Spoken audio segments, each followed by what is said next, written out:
Hello everyone. Mission engineering academy के online platform पर आपका स्वागत है।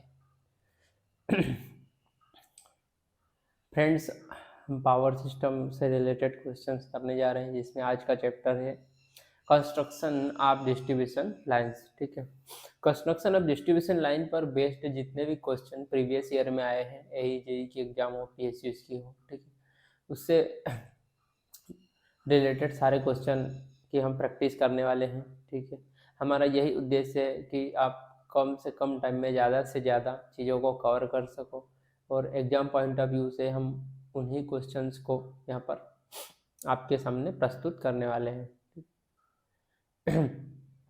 फ्रेंड्स, हम वीडियो स्टार्ट नहीं करते उसके पहले मैं आपसे एक गुजारिश करता हूँ कि प्लीज़ हमारे चैनल को लाइक करें, शेयर करें, सब्सक्राइब करें। प्लीज़ सपोर्ट अस, ठीक है, ताकि हम और भी अच्छे मोटिवेशन के साथ आपके लिए ज़्यादा से ज़्यादा चीज़ों को ला सकें और आपके सिलेक्शन में हम आप सहभागी बन सकें। ठीक है फ्रेंड्स, हम स्टार्ट करते हैं। ठीक है, तो हमारा जो फर्स्ट क्वेश्चन है, ठीक है, उसमें क्या दिया हुआ है, voltage drop is the main consideration while designing.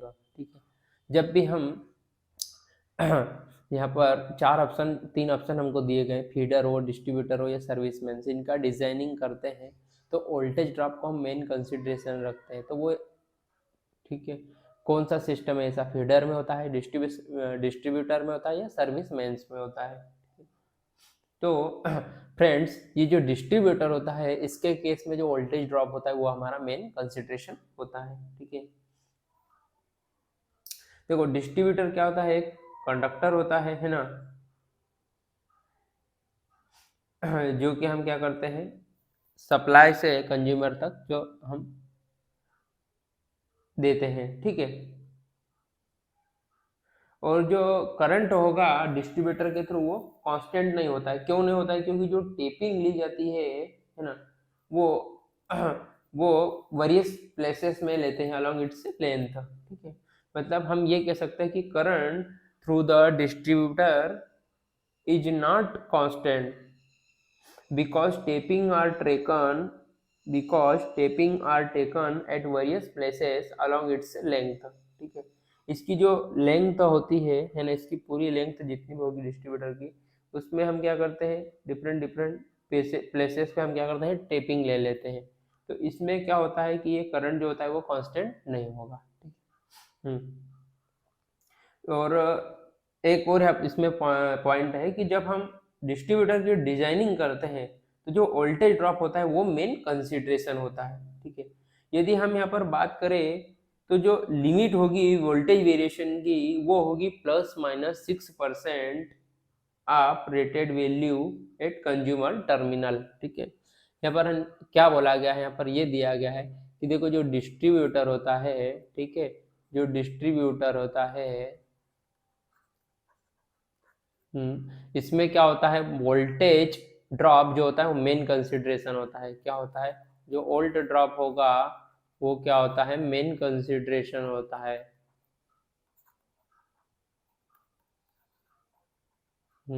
और यहाँ पर कितना वेरिएशन अलाउ है, तो ±6% आप रेटेड वैल्यू, कहाँ पर, एट कंज्यूमर टर्मिनल, कहाँ पर, कंज्यूमर टर्मिनल पर। ठीक है, हमने और साथ ही साथ एक पॉइंट और यहाँ पर हमने डिस्कस कर लिया है, जिसमें हमने क्या देखा कि डिस्ट्रीब्यूटर पे जो करंट होता है वो कांस्टेंट नहीं होता है, क्योंकि इसकी जो लेंथ होगी है ना, वहां से हम क्या होता है, वेरियस प्लेसेस पे हम क्या करते हैं, टेपिंग लेते हैं, इसलिए इसमें करंट क्या होता है, कांस्टेंट नहीं होता है। और डिस्ट्रीब्यूटर क्या होता है, कंडक्टर्स होता है जो कि सप्लाई से कंज्यूमर जोड़ता है। ठीक है, हाँ, यहाँ पर अब बात है, साथ ही साथ फीडर भी है, तो हम फीडर की बात कर लें। तो देखो फीडर में क्या दिया गया है, तो फीडर जो होता है वो भी एक कंडक्टर ही होता है, जो कि क्या करता है, सब स्टेशन जो होता है वहां पर हम इसका यूज करते हैं। ठीक है, अब feeder is a conductor which connects the सब station to the area where power is to be distributed.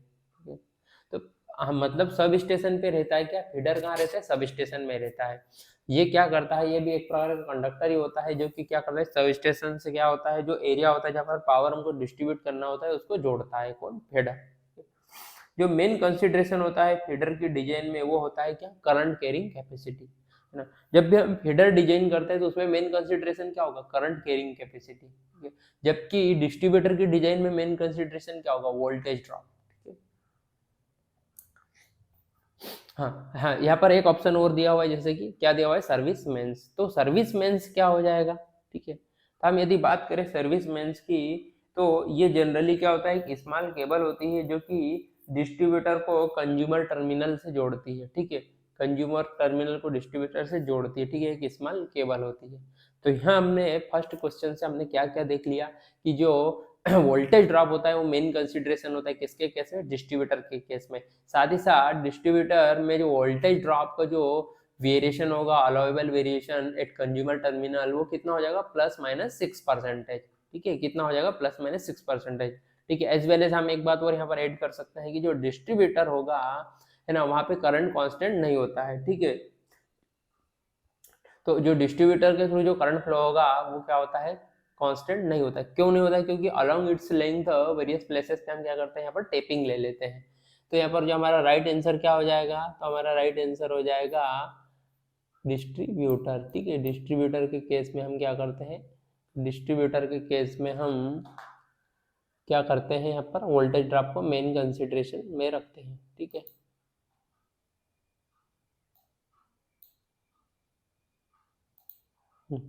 Next question, ठीक है, हम नेक्स्ट क्वेश्चन की बात करेंगे। हाँ, for cost and safety the outdoor substations are installed for voltage above, ठीक है। तो कॉस्ट और सेफ्टी के लिए यदि बात करें तो जो आउटडोर सबस्टेशंस होते हैं उनको इंस्टॉल करते हैं, तो इनमें से कौन से वोल्टेज के अबाव होगा, ठीक है।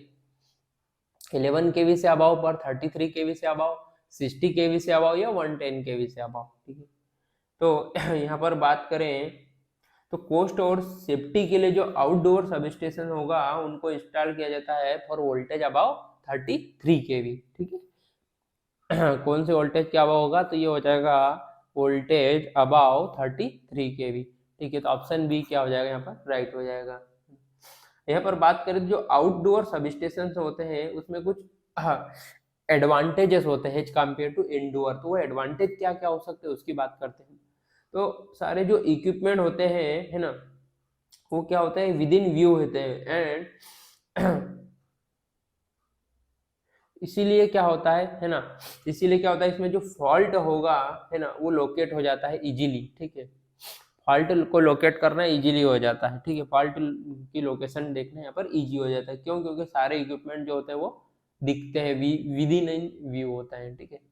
और सेकंड पॉइंट की बात करें तो जो एक्सटेंशन होगा इंस्टॉलेशन का वो भी इजीली हो जाएगा, ठीक। यदि हमको जरूरत पड़ी, यदि एक्सटेंशन की, है ना, सब स्टेशन को एक्सटेंड करने की यहाँ पर यदि जरूरत पड़ी तो वो भी इजीली हो जाता है, किसमें, आउटडोर सब स्टेशन में, ठीक है। तो कॉस्ट एंड सेफ्टी के लिए जो आउटडोर सब स्टेशन होते हैं वो इंस्टॉल हो जाएंगे या इंस्टॉल किए जाते हैं फॉर वोल्टेज अबाउट 33 केवी। हाँ, तो यहाँ जो आउटडोर सब स्टेशन होते हैं उनका यदि हमने एडवांटेज देखा एज कम्पेयर टू इंडोर, तो एक क्या देखने को मिला कि ये जो व्यू होता है इनका क्लियर होता है, इसलिए यहाँ पर फॉल्ट को लोकेट करना आसान हो जाता है, ठीक है। और एक हमने ये देखा कि जो इंस्टॉलेशन का जो एक्सटेंशन यदि हमको करना हो, ठीक है, सब स्टेशन को यदि और एक्सटेंड करना हो तो वो भी इजीली हो जाता है यदि हमको जरूरत पड़े तो, ठीक है। और जो टाइम रिक्वायर्ड होगा इरेक्शन में, ठीक है, वो भी क्या हो जाता है, कम होता है ना। तो इरेक्शन यदि हमको की जरूरत पड़ती है यदि ऐसे सब स्टेशन के लिए, आउटडोर सब स्टेशन के लिए, तो जो टाइम रिक्वायर्ड होगा इरेक्शन में वो क्या होगा, कम होगा as compare to indoor sub station, ठीक है। तो ऑप्शन यहाँ पर क्या हो जाएगा, ऑप्शन बी, ठीक है।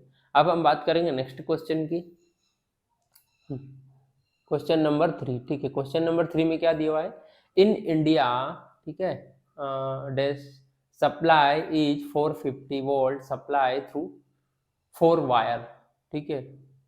तो इंडिया में हम कौन सा सप्लाई जो होता है 415 वोल्ट का, ठीक है, तो वो 3 फेज ही होगा, ठीक है। 3 फेज होता है जो कि क्या होता है, 3 फेज 4 वायर, मतलब हम गांव में सप्लाई देते हैं, डिस्ट्रीब्यूशन में इसका यूज करते हैं एक्चुअल में, ठीक है। और ये हमारा जो डिस्ट्रीब्यूशन होता है ये हम गांव में 3 वायर और एक न्यूट्रल भी देते हैं, जो कि 3 wire 4 wire, sorry 3 phase 4 wire system जिसको बोलते हैं। यहाँ पर यदि जैसे किसी के यहाँ चक्की वगैरह होती है या घर में कुआं वगैरह हो या बड़ी ओपन मोटर 3 फेज की रखी होती है तो उनके लिए कनेक्शन अवेलेबल रहते हैं 3 फेज 4 वायर। अदरवाइज एक फेज और एक न्यूट्रल यानी कि सिंगल फेज 2 वायर वाला सिस्टम भी यहाँ पर साथ में ही रन भी कर सकता है। तो इंडिया में जो 3 फेज सप्लाई जो होती है वो कितना होगा, 415 वोल्ट सप्लाई, जो कि हो जाएगा किसके थ्रू हो जाएगा, 4 वायर्स के थ्रू हो जाएगा। Next question, at pressure of 500 volt applied between each live conductor and earth for a period of 1 minute, the insulation resistance of medium and low installations shall be at least। तो जब हम 500 volt का जो pressure apply होगा है ना conductors और अर्थ के बीच और 1 मिनट के लिए, तो जो इंसुलेशन रेजिस्टेंस होगा है ना मीडियम और लो वोल्टेज इंस्टॉलेशन में वो एटलीस्ट कितना होना चाहिए, ये पूछा गया है। ठीक है, तो जब भी हम 500 वोल्ट का प्रेशर अप्लाई करेंगे है ना कंडक्टर अर्थ के बीच में, लाइव कंडक्टर मतलब वही जिसमें करंट फ्लो हो रहा हो। ठीक है, तो और 1 मिनट के लिए यदि हम प्रेशर अप्लाई करें तो जो इंसुलेशन रेजिस्टेंस होगा मीडियम और लो वोल्टेज का वो कम से कम 1 मेगा ओम होना चाहिए। ठीक है, वो एटलीस्ट कितना होना चाहिए, 1 मेगा ओम होना चाहिए। तो ये डायरेक्ट वैल्यूज है। ठीक है, जो कि आपको इसको यहाँ पर ध्यान रखना पड़ेगा कि वो एटलीस्ट कम से कम कितनी होनी चाहिए, 1 मेगा ओम की होनी चाहिए। कितनी होना चाहिए, 1 मेगा ओम होना चाहिए। ठीक है, next question, while using a clip on type current transformer the primary is connected to। ठीक है, जब भी हम clip on type current transformer use करते हैं तो जो प्राइमरी कनेक्टेड की जाती है वो प्राइमरी जो कनेक्ट की जाएगी वो किससे कनेक्ट की जाएगी, फीडर से, और जो सेकेंडरी कनेक्टेड की जाएगी वो किससे की जाएगी, अमीटर से। तो जब भी हम क्लिप ऑन टाइप, कौन सा, clip on type current transformer use करते हैं तो जो प्राइमरी कनेक्ट की जाएगी वो किससे की जाएगी, तो प्राइमरी कनेक्ट की जाएगी वो फीडर से की जाएगी। ठीक है, यहाँ पर क्या कनेक्ट किया जाएगा, फीडर, यहाँ पर क्या कनेक्ट किया जाएगा, फीडर। और जो सेकेंडरी कनेक्ट हो जाएगी वो किससे की जाएगी, अमीटर से। ठीक है, किससे, अमीटर से। तो यहाँ पर ये हो गया फीडर और ये अमीटर, यानी कि ऑप्शन डी। ये क्वेश्चन हमारा दिल्ली मेट्रो में आया हुआ है जो कि जेई 2018 में हुई थी। ठीक है, डीएमआरसी जेई जो 2018 में हुई थी, शिफ्ट 1 का क्वेश्चन है ये। Next, a 3 phase 4 wire system is commonly used for। तो जो 3 फेज 4 वायर सिस्टम होता है उसका जनरली हम कहाँ यूज करते हैं, तो 3 फेज 4 वायर सिस्टम जो होगा वो हम सेकेंडरी डिस्ट्रीब्यूशन में यूज करते हैं। ठीक है, जो प्राइमरी डिस्ट्रीब्यूशन होता है ना, वो होता है 11 केवी से। ठीक है, 11 केवी से। और जो सेकेंडरी डिस्ट्रीब्यूशन होगा वो किधर होता है, 440 वोल्ट एंड 230 वोल्ट पर। ठीक है, मैं आपको बता दूं, ठीक है, कि देखो जो प्राइमरी डिस्ट्रीब्यूशन होता है, ये जो प्राइमरी डिस्ट्रीब्यूशन होता है ये क्या, ये कितने पे होता है, ये होता है 11 केवी या फिर हम बोलेंगे 33 केवी। ठीक है, यहाँ पर क्या होंगे, ये यहाँ पर होंगे थ्री वायर होते हैं। ठीक है, जबकि और प्राइमरी ट्रांसमिशन का तो आपको पता ही है, ये हो जाएगा अबाव 132 केवी। ये क्या हो जाएगा, ये हो जाएगा अबाव 132 केवी, मतलब 132 या उससे ज़्यादा पे हो जाएगा ये हमारा, ये प्राइमरी ट्रांसमिशन हो जाएगा। और 132 से 33 तक क्या हो जाएगा हमारा, सेकेंडरी ट्रांसमिशन। इसी प्रकार यदि हम सेकेंडरी डिस्ट्रीब्यूशन की बात करें तो जो सेकेंडरी डिस्ट्रीब्यूशन होगा वो हो जाएगा 440 वोल्ट या फिर 230 वोल्ट सॉरी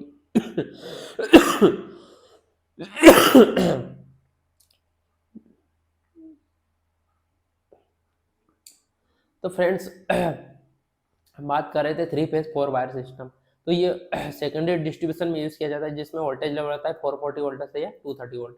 यहाँ पर हम करते हैं क्या, 440 वोल्ट रहता है तो 3 फेज और एक न्यूट्रल, यानी कि ये हो जाएगा 3 फेज 4 वायर। तो ये 440 वोल्ट जो होता है ये सेकेंडरी डिस्ट्रीब्यूशन में आएगा।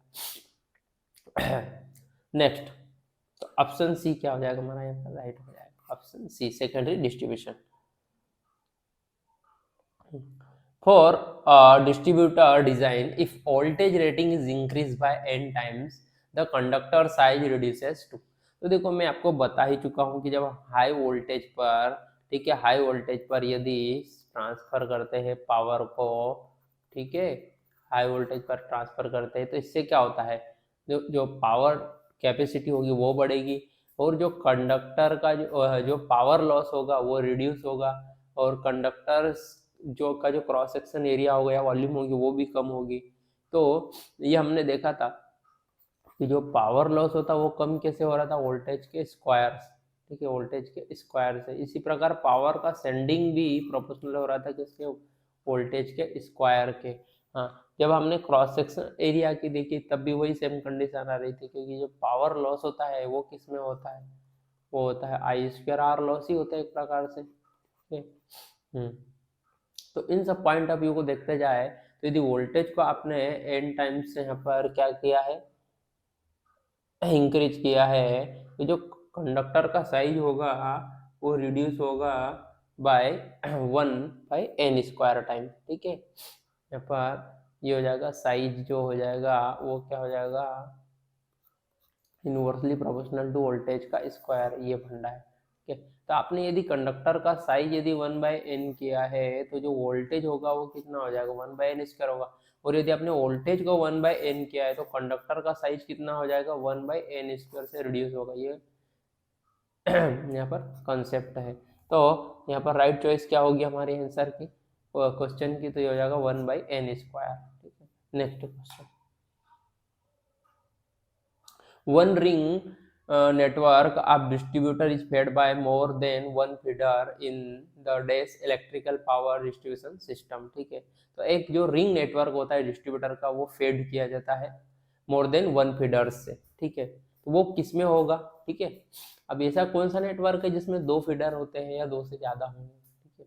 क्योंकि जो रिंगमैन होता है ना, ओ सॉरी, जो रेडियल होता है उसमें तो एक ही फीडर होता है, जो कि सारे यहाँ पर क्या होंगे, लाइन में कनेक्टेड होते हैं, ठीक है। तो ये हो जाएगा रिंग मैन, ठीक है। रिंग मैन यहाँ पर क्वेश्चन में हमको क्लियर दिख रहा है कि वो रिंग मैन में ही यहाँ पर क्या होंगे, जो फीडर होंगे वो मोर देन वन होंगे। तो ये हो जाएगा किसमें, रिंग मैन में, ring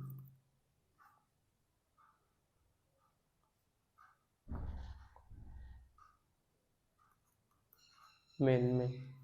next, ring man distribution system is preferred to a radial distribution system because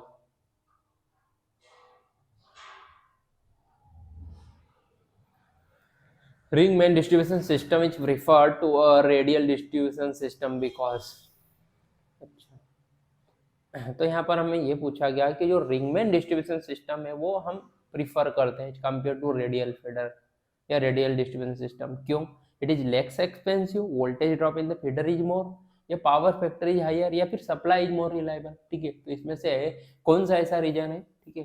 तो हम यहाँ पर बात करें तो जो सप्लाई होगा वो ज्यादा रिलायबल होता है, वो किसे, तो देखो यहाँ पर क्या होता है कि देखो जो रेडियल होता है, एक तरफ हम बात कर लेंगे किसके, रेडियल की, और एक तरफ हम बात कर लेंगे रिंग मैन की, ठीक है।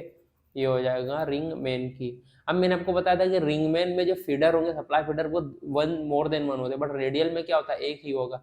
जैसे कि ये रेडियल हो गया, इसमें सारे क्या होता है, यहाँ पर क्या होंगे, सारे सीरीज में। यदि एक भी यहाँ से या पावर सप्लाई एब्रप्ट हुआ तो यहाँ से पावर, यहाँ पर ये सब आइसोलेट हो जाएंगे, मतलब यहाँ से सप्लाई नहीं जाएगा, ठीक है। तो ये हम बोल सकते हैं कि ये ज्यादा रिलायबल नहीं है। बट यदि हम रिंगमैन सिस्टम की बात करें, ठीक है, यदि हम रिंगमैन सिस्टम की बात करें तो देखो रिंगमैन सिस्टम में क्या हो रहा है, तो रिंगमैन सिस्टम में एक तो ये फीडर हो गया, एक ये हो गया, एक ये हो गया, एक ये हो गया, ठीक है। मतलब वो हम more than one feeder use कर सकते हैं। तो देखो यहाँ पर ये इससे कनेक्ट है, ये इससे कनेक्ट है, ये इससे कनेक्ट है, और हम क्या कर रहे हैं यहाँ पर देखो, सप्लाई दो फीडर पे दे रहे हैं, एक यहाँ दे रहे हैं या फिर हम एक यहाँ दे रहे हैं, ठीक है, कहीं भी। तो यदि ये यदि यहाँ पर क्या होता है, फॉल्ट हो जाता है और इसको हमने आइसोलेट कर दिया तो भी पावर जाएगा यहाँ पर, ठीक है। मान लो ये हो गया और ये चल रहा है यहाँ से भाई, तो इस प्रकार से हम बोल सकते हैं यहाँ पावर सप्लाई क्या है, मोर रिलायबल है, ठीक है। तो ऑप्शन डी क्या हो जाएगा यहाँ पर, तो ऑप्शन डी हमारा क्या हो जाएगा, राइट चॉइस हो जाएगा। Next question, a circuit is disconnected by isolators when, ठीक है। सर्किट को डिस्कनेक्ट किया जाता है आइसोलेटर के द्वारा कब, जब लाइन एनर्जाइज होती है, line is on full load हो, या फिर there is no current in the line हो, या फिर circuit breaker is not open. तो ऐसा हम कब करते हैं, तो हम ऐसा करते हैं कब, जब करंट फ्लो नहीं हो रहा हो या फिर लाइन में करंट नहीं हो, तब ही हम आइसोलेटर्स के द्वारा सर्किट को डिस्कनेक्ट करते हैं। तो यहाँ पर जो प्रिंसिपल कॉन्सेप्ट ऑफ प्रिंसिपल किसका, आइसोलेटर का हमें देखना है कि देखो आइसोलेटर क्या होता है, नो लोड पे काम करेगा। नो लोड मतलब नो करंट, ठीक है।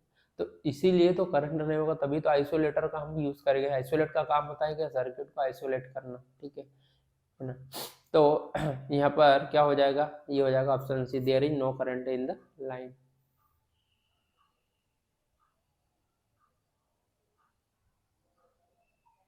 Next question, a line from which loads are tapped off is called, ठीक है।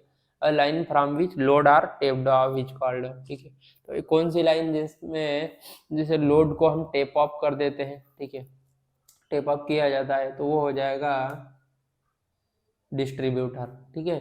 डिस्ट्रीब्यूटर, जैसे मैंने आपको पहले भी बताया, डिस्ट्रीब्यूटर क्या होता है, कंडक्टर जिसमें हम क्या करते हैं, इसकी अलोंग इट्स लेंथ क्या हो जाएगा टेपिंग के द्वारा हम क्या करते हैं, वेरियस प्लेसेस पे हम टेपिंग करते हैं, ठीक है। डिस्ट्रीब्यूटर क्या हो जाएगा, कंडक्टर होगा from which tappings are taken for supply to the consumer तो यहाँ पर ये कौन हो जाएगा, टेप ऑफ की बात आती है किसमें, डिस्ट्रीब्यूटर में, ठीक है। देखो ये यूपी पीसीएल जेई में आया हुआ है क्वेश्चन है, और एक पीजीवीसीएल जेई में। तो ऐसे ही क्वेश्चन आपको देखने को मिलेगा जेई के एग्जाम में, बीएसएस वगैरह ई के एग्जाम में, ठीक है। ऐसे ही क्वेश्चन की हमें प्रैक्टिस भी करना है। शंट कैपेसिटर इन सब स्टेशंस, ठीक है। जो शंट कैपेसिटर होता है वो क्या करेगा, कंज्यूम करेगा लेगिंग पावर या डिलीवर करेगा लेगिंग पावर, या फिर कंज्यूम करेगा एक्टिव पावर या डिलीवर करेगा। देखो हम अभी पिछली क्लास में हमने जो पावर फैक्टर इंप्रूवमेंट की बात की थी, वहां पर हमने शंट कैपेसिटर का जिक्र किया था। तो शंट कैपेसिटर जनरली क्या कर रहा था, देखो कैपेसिटर हमेशा क्या करता है, लीडिंग पावर को एब्जॉर्ब करेगा। क्यों लीडिंग पावर को, क्योंकि देखो कैपेसिटर में होता है क्या, करंट लीड करता है, ठीक है। मतलब वो लीडिंग पावर को एब्जॉर्ब कर लेता है। तो यदि वो लीडिंग पावर को जिस टाइम पे एब्जॉर्ब कर रहा होता है, सेम टाइम पे वो लेगिंग को डिलीवर कर रहा होता है। तो शंट कैपेसिटर जो होता है वो क्या करेगा, डिलीवर करेगा लेगिंग वोल्ट एम्पियर एक्टिव को। यहाँ पर बात करें तो शंट कैपेसिटर को हम पावर फैक्टर इंप्रूवमेंट के लिए यूज करते हैं। यहाँ पर हम लोड को क्या करते हैं, यदि हमको लोड का पावर फैक्टर बढ़ाना हो तो लोड के साइड में हम पैरेलल में लगाते हैं इसको, कैपेसिटर को, ठीक है। तो ये हो जाएगा हमारा, डिलीवर करेगा क्या, लेगिंग वोल्ट एम्पियर रिएक्टिव को। नेक्स्ट क्वेश्चन, ठीक है। क्वेश्चन नंबर 13 क्या दिया है, a line which connects distributor to the सब station is called as, a line which connect distributor to the सब स्टेशन। तो डिस्ट्रीब्यूटर को सब स्टेशन से जोड़ने का काम किसका होता है, ट्रांसमिशन लाइन का, डिस्ट्रीब्यूटर का, फीडर का, या सर्विस मेंस का। तो ये काम होता है किसका, फीडर का। मैंने अभी आपको फर्स्ट क्वेश्चन में डेफिनेशन बताई थी कि जो फीडर होता है वो एक कंडक्टर जो कि कनेक्ट करेगा किसको, सब स्टेशन को, उस एरिया से जहाँ पर हमको पावर का डिस्ट्रीब्यूशन करना है, ठीक है। हाँ, तो यहाँ पर हमको क्या पूछा गया था, वही पूछा गया, सब स्टेशन को डिस्ट्रीब्यूटर से जोड़ने का काम कौन कर रहा है, यहाँ पर फीडर कर रहा है, ठीक है। तो मैं आपको यहाँ पर बता दूं कि देखो ये क्या है, हमारा सब स्टेशन है, सब स्टेशन है, और यहाँ पर क्या है, ये हमारा डिस्ट्रीब्यूटर है, ठीक है। ये क्या है, डिस्ट्रीब्यूटर है। तो इसको हम जिन कंडक्टर्स के द्वारा जोड़ रहे होंगे, ये क्या हो जाएगा, हमारा फीडर हो जाएगा, ठीक है। फीडर हो जाएगा। जैसे हम यदि ग्रिड पे जाते हैं तो हम देखते हैं ना कि 4-5 सर्कल तो हम देखते हैं क्या कि सभी तरफ क्या होता है, अपने अपने फीडर होते हैं। जैसे कि हम चाहे तो सर्कल 1 सर्कल 2 का जो सप्लाई होगा वो रोक सकते हैं फीडर के थ्रू, ये सप्लाई कर सकते हैं। तो वही है, सब स्टेशन में ये कहाँ पर लगे होते हैं फीडर, ये फीडर लगे होते हैं कहाँ पर, सब स्टेशन में। कहाँ पर होंगे ये, तो ये होंगे कहाँ पर, सब स्टेशन जहाँ पे होता है वहाँ पर ये फीडर होता है। और इधर एक साइड क्या हो जाएगा, जिधर हम डिस्ट्रीब्यूशन करते हैं। Next, the following difficulty the following difficulty of radial system can be overcome by ring system। तो रेडियल सिस्टम में कौन सी ऐसी डिफिकल्टी होती है जो कि रिंग सिस्टम से ओवरकम कर ली जाती है, ठीक है।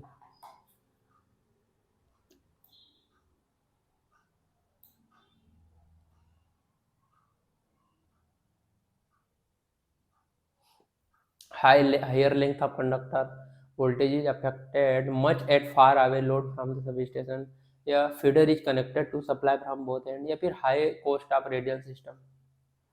तो यहाँ पर यदि हम बात करें तो जो वोल्टेज अफेक्ट होगा है ना, कहाँ पर, फार एंड पर, है ना, सब स्टेशन से जितनी दूर का जो भी यहाँ पर मतलब एंड साइड, लोड साइड होगा, ठीक है, या फिर लास्ट लोड होगा, वहाँ पर वोल्टेज क्या होता है, यहाँ पर डाउन, हम बोलते हैं ना कि यहाँ पर वोल्टेज डी मारा है, ठीक है, मतलब वहाँ तक जाते जाते वोल्टेज काफ़ी ज़्यादा ड्रॉप हो जाता है।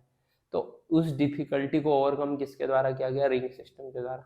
देखो मैंने आपको अभी बताया कि जो रेडियल सिस्टम होता है उसमें फीडर सारे क्या होते हैं, यहाँ पर तो सब लाइन में जुड़े होते हैं, सीरीज में जुड़े होते हैं, ये सब सीरीज में जुड़े होते हैं, ये क्या हो जाएगा हमारा रेडियल, ठीक। बट रिंग मैन में क्या होती है, इस प्रकार से रिंग बनी होती है, तो कोई भी यहाँ पर किसी को भी हम बोल सकते नहीं कि ये एंड में होगा या एंड में होगा, ठीक है। और यहाँ पर क्या होते हैं, मोर देन 2 फीडर्स होते हैं, तो इसलिए यहाँ पर जो रिंग सिस्टम होता है उसके द्वारा ये डिफिकल्टी को ओवरकम कर लिया गया, इसीलिए यहाँ पर रिंग सिस्टम को हम ज़्यादा प्रेफर करते हैं।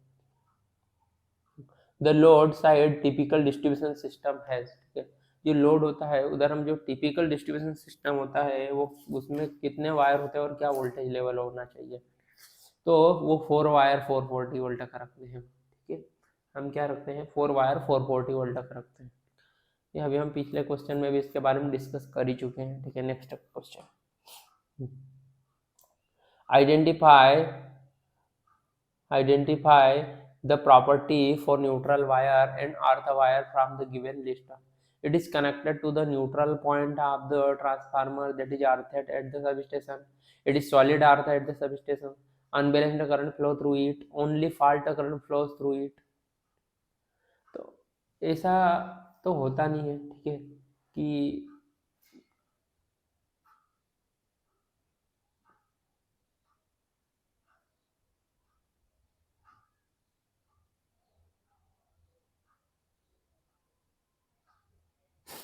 तो यहाँ पर जो देखो न्यूट्रल वायर जो होगा, है ना,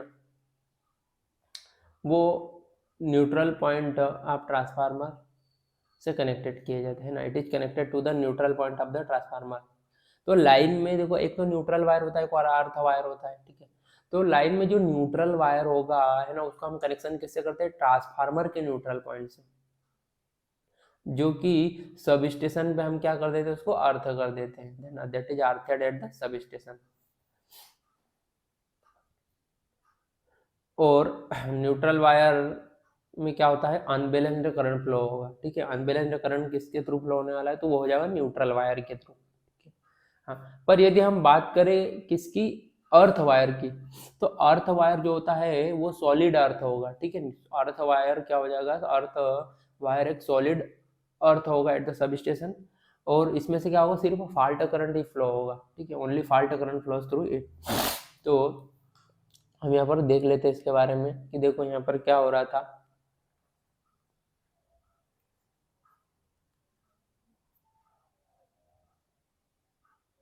यहाँ पर एक तरफ हम बात कर रहे थे किसकी, न्यूट्रल की, है ना, ये हो जाएगा न्यूट्रल वायर,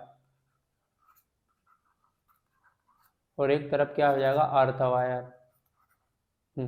तो देखो जो न्यूट्रल वायर था इसका कनेक्शन हम कैसे करते हैं, तो देखो जब भी हमारा, जैसे मान लो कि ये ट्रांसफार्मर है, ये हो गया डेल्टा और ये हो गया स्टार, और ये इसका न्यूट्रल वायर, ठीक है। तो इससे ही हम क्या करते हैं, कनेक्शन करते हैं। बाकी तो ये हमारे 3 फेज है ही से, ठीक है, ये हमारे 3 फेज जा ही रहे। तो देखो ये 3 लाइनें हमारी आगे और ये न्यूट्रल वायर, तो इसका कनेक्शन हमने किसके किया, ट्रांसफार्मर के न्यूट्रल वायर से, ठीक है। और सेकंड हमने यहाँ पर ये देखा कि जो न्यूट्रल वायर होता है इसमें कौन सा करंट फ्लो होगा, अनबैलेंस्ड करंट फ्लो होगा, ठीक है। अनबैलेंस्ड करंट जो होता है वो क्या होगा, यहाँ पर इज नॉट इक्वल टू 0, और वो किस में फ्लो होगा, यहाँ पर इसी वायर में, जो ट्रांसफार्मर का न्यूट्रल पॉइंट होगा इसी में यहाँ पर अनबैलेंस्ड करंट फ्लो होगा। तो ये जो न्यूट्रल वायर है ये इसी में हमारा जो ये न्यूट्रल करंट इस प्रकार से क्या होने वाला है, फ्लो होने वाला है, ठीक है, इसमें आएगा बात। हाँ, यदि अर्थ वायर की बात करें तो ये अर्थ स्टेशन में जाके क्या हो जाता है, सॉलिड अर्थ बनता है, क्या हो जाएगा, सॉलिड अर्थ। और एक चीज बात करें तो इसमें क्या हो जाएगा, फॉल्ट करंट फ्लो होगा, ठीक है, ये हो जाएगा क्या, फॉल्ट करंट। तो किसमें फ्लो होगा, तो हो जाएगा through the earth wire. Next question, ठीक है। तो यहाँ पर हमारा जो राइट चॉइस क्या हो जाएगा, तो ये हो जाएगा ऑप्शन डी करेक्ट हो जाएगा, ठीक है। नेक्स्ट, हाँ, अ बस bar is rated by, bus bar is rated by current only, current and voltage only, current voltage and frequency only, या current voltage frequency and short time current capacity. तो जो बस बार होती है ना, उसमें करंट भी देखते हैं, वोल्टेज भी होगी, फ्रीक्वेंसी भी, या शॉर्ट टाइम करंट कैपेसिटी भी। तो इसमें ऊपर के तीनों ऑप्शन में जितनी चीजें दी हुई वो सब यहाँ पर देखी जाएगी, यानी कि ऑप्शन डी क्या हो जाएगा, करेक्ट हो जाएगा। कि जो बस बार होता है ना, उसे करंट, वोल्टेज व फ्रीक्वेंसी या शॉर्ट टाइम करंट कैपेसिटी सभी के द्वारा यहाँ पर रेटेड किया जाता है। बस बार क्या होता है, तो जनरली देखो बस बार एक मेटलिक स्ट्रिप होती है, और इसको हम कहाँ पर वो करते हैं, तो ये इसको हम स्विच गियर के अंदर करते हैं, ठीक है। इसको हम कहाँ पर हाउस्ड करेंगे, तो typically housed inside switch gear, panel board and bus bay enclosure for local high current and power distribution.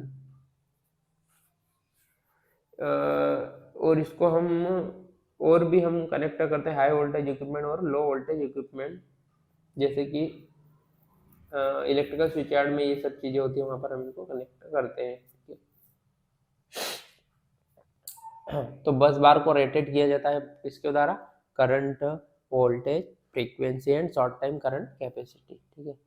Friends देखो, आप खुद से भी क्वेश्चंस की प्रैक्टिस कर सकते हो, हम सॉल्यूशन नहीं देते उसके पहले भी आप स्पीड बढ़ाकर इसको फटाफट आप चेक कर सकते हो कि आप इसके बारे में, इन जितने भी क्वेश्चन हैं इन कंसेप्ट के बारे में जानकारी रखते हो कि नहीं रखते हो। तो आप खुद से भी इनको आप जैसे ही करते जाओगे उसके बाद आप इसको मिलान कर सकते हो कि हाँ देखो आप कितना क्वेश्चन कर पाए।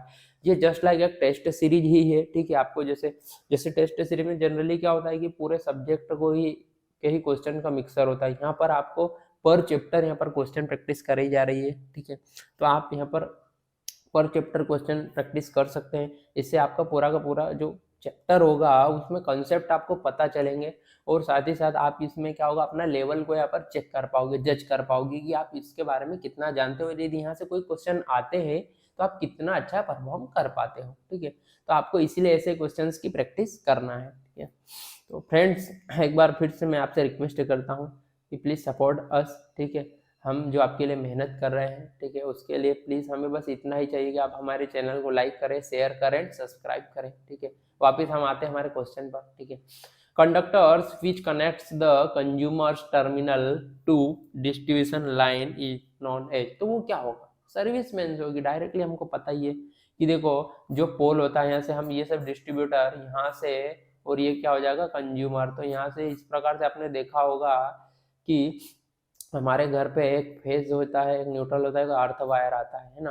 तो ये हमारे यहाँ पर स्विच यार्ड जो बोर्ड लगा होता है हमारे घर पे उसमें आता है, तो ये किसके थ्रू होगा, तो इसको हम क्या बोल देते हैं, इसको हम बोल देंगे क्या, सर्विस मेंस। ये क्या हो जाएगी हमारी यहाँ पर सर्विस मेंस, ये हो जाएगी हमारी क्या, सर्विस मेंस। तो ऑप्शन डी क्या हो जाएगा हमारा, राइट हो जाएगा।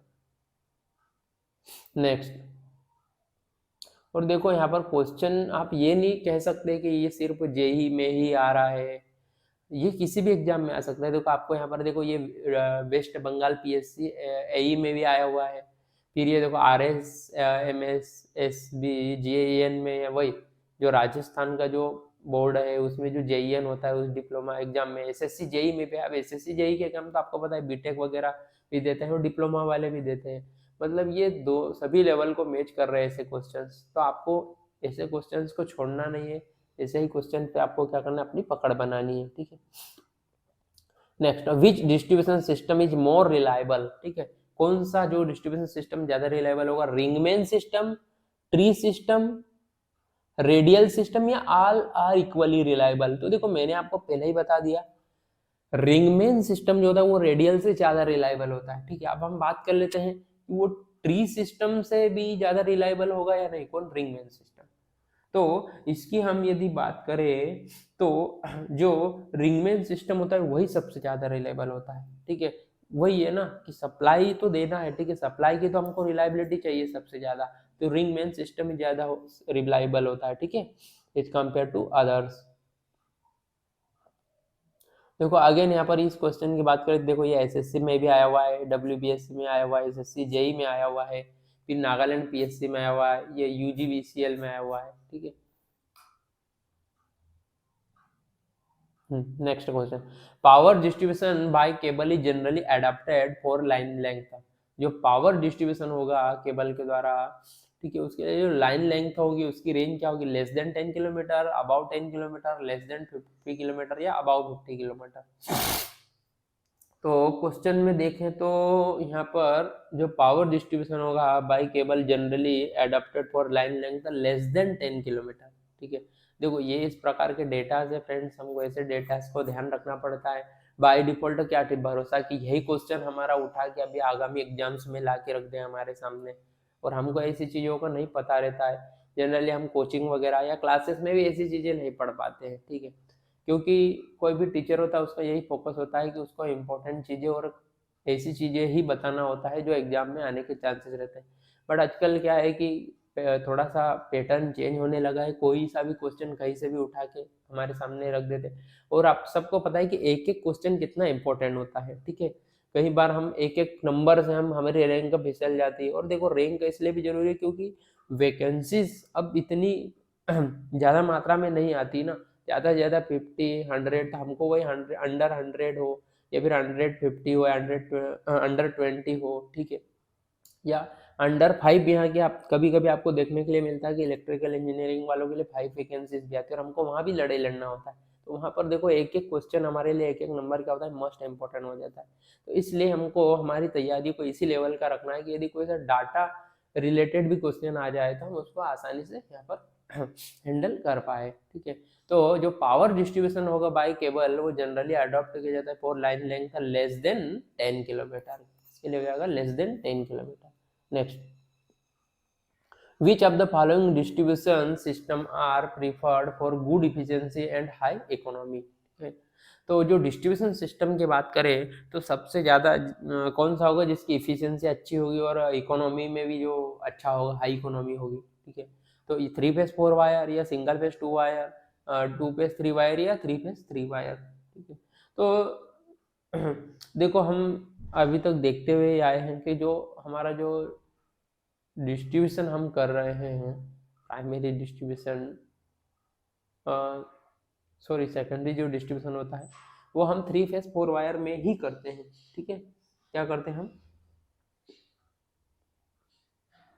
3 फेज 4 वायर में ही करते हैं, और हम अधिकतर यही चीज देखने के लिए मिलते हैं हमको गाँव में कि हम एक 3 फेज के साथ में एक न्यूट्रल होता है। तो ये ज़्यादा इफिशियंसी और इकोनॉमी को, तभी तो हमारे यहाँ के बोर्ड ऐसे सिस्टम को यूज़ कर रहे हैं ना 3 फेज 4 वायर को। Feeder is design mainly from point of view, ठीक है। तो फीडर को डिजाइन किया जाता है तो हम कौन से पॉइंट को कंसिडरेशन में रखते हैं, तो अभी मैंने जो फर्स्ट क्वेश्चन था उसी में बात की थी कि जो हम डिस्ट्रीब्यूटर का डिजाइन कर रहे थे ना, हम वोल्टेज ड्रॉप को मेन कंसिडर कर रहे थे। बट हम जब फीडर की बात करते हैं तो फीडर में जो मेन कंसिडरेशन होता है क्या, करंट कैरिंग कैपेसिटी, क्या होता है करंट कैरिंग कैपेसिटी, ठीक है। तो ऑप्शन सी क्या हो जाएगा हमारा, राइट हो जाएगा। Next, distribution lines in India generally use RCC pole, wooden pole, steel pole tower या आयरन पोल्स। तो देखो हमने तो डिस्ट्रीब्यूशन लाइन में क्या देखा है, ठीक है, या तो आरसीसी के पोल देखते हैं, आयरन पोल देखते हैं, वुडन तो नहीं देखने के लिए मिलता है, ठीक है। तो अधिकतर हम अब क्या करते हैं आरसीसी पोल का ही, अभी तो फिलहाल में हम आरसीसी का यूज कर रहे हैं, पहले आयरन का पोल भी रहता था जो हम बोल सकते हैं ना चैनल टाइप जिसको हम बोलते थे, जो एच एच टाइप का पोल रहता था वो, है ना, एच टाइप का पोल जो रहता था, है ना, यानी कि वो आयरन का पोल, ठीक है, लोहे का जिसको हम बोलते थे लोहे का पोल या iron pole, H H shape में रहता था वो, जिसको हम चैनल भी बोलते हैं। बट अधिकतर अब हम कौन सा पोल यूज करने लगे हैं, वो होगा आरसीसी पोल। देखो जो कॉलोनीज वगैरह बनती है, जो न्यू कॉलोनीज डेवलप होती है, जो कि डाइवर्टेड होती है या टीएनसीपी, वहां पर आपको अभी भी आयरन पोल देखने के लिए ही मिलेगा, ठीक है। बट जनरली जो इंडिया में जो हमारे जो बोर्ड होते हैं ट्रांसमिशन डिस्ट्रीब्यूशन बोर्ड, वो तो आरसीसी पोल का ही यूज करते हैं, ठीक है। वो आपको तो इसलिए हम यहाँ पर क्या करेंगे, आरसीसी पोल का ही यहाँ पर सिलेक्शन करेंगे। Next, the criterion for selection of size of conductor for a feeder is, ठीक है। तो यदि हमको फीडर के लिए जो कंडक्टर होता है उसका साइज सिलेक्ट करना हो तो मेन क्राइटेरिया क्या होगा, ठीक है, वोल्टेज ड्रॉप होगा, कोरोना लॉस होगा, टेम्परेचर राइज होगा या रेडियो इंटरफेरेंस होगा। तो यहाँ पर हम यदि बात करें तो वोल्टेज ड्रॉप तो कंसिडरेशन हमारा कहाँ पे होता है, तो वोल्टेज ड्रॉप का जो क्राइटेरिया कंसिडरेशन वो तो हमारा डिस्ट्रीब्यूटर में होता है, ठीक है। कोरोना लॉस का तो अभी इस चीज़ से कोई लेना देना नहीं, कोरोना लॉस का होता है ट्रांसमिशन में होता है, ठीक है। यहाँ तो डिस्ट्रीब्यूशन की बात चल रही है, ठीक है। तो ये हो जाएगा किसके लिए, और रेडियो इंटरफेरेंस भी हमको कहाँ पर ट्रांसमिशन में देखने के लिए मिल रहा है, तो ऑप्शन बी और ऑप्शन सी को तो हम वैसे ही यहाँ पर क्या करते हैं, नेग्लेक्ट कर सकते हैं, ठीक है। तो यहाँ पर बचे क्या, ए और सी। तो ए का मैंने आपको बता ही दिया कि ये कंसिडरेशन तो हम डिस्ट्रीब्यूटर में रखते हैं, वोल्टेज ड्रॉप का मेन कंसिडरेशन रहता है। तो टेम्परेचर राइज यहाँ पर क्या हो जाएगा, मेन क्राइटेरिया हो जाएगा किसके लिए, फीडर के लिए। जो कंडक्टर होता है उसका साइज यदि हमको सिलेक्ट करना हो तो उसके लिए मेन क्राइटेरिया होता है क्या, टेम्परेचर राइज। ऑप्शन सी, ठीक है। अब next question, what is the most simple electrical indicating instrument use on a control panel, ठीक है। जो most simple electrical indicating instrument होता है जिसका हम कंट्रोल पैनल पे यूज करते हैं, वो कौन सा होगा, DC voltmeter, AC ammeter, synchroscope या लाइट बल्ब, ठीक है। इनमें से कौन सा यूज करते हैं। तो इंडिकेटर के लिए आप समझ सकते हो कि क्या यूज करते होंगे, ठीक है। तो इंडिकेटर के लिए आपने देखा होगा लाइक लाइट बल्ब जलता हुआ दिखता है, तो आप यहाँ पर डायरेक्टली लगा सकते हो। देखो एसएससी जेईई में इस प्रकार का क्वेश्चन यहाँ पर पूछा गया है, जो कि 2017 में आया था, ठीक है। Next question, which of the following distribution system used for combined power and lighting load। देखो मैंने आपको अभी बताया थोड़ी देर पहले भी कि गांव में जब डिस्ट्रीब्यूशन हो रहा है तो वो आपने देखा होगा वहाँ पर वो 3 फेज 4 वायर के टर्म में होता है। तो यहाँ पर आप देखो क्या कर पाते हो कि जो लाइटिंग लोड होता है उसको भी सप्लाई दे पाते हो, और साथ ही साथ जो पावर जो होता है जहाँ पर चक्की वगैरह हो, तो इसलिए वहाँ पर हमें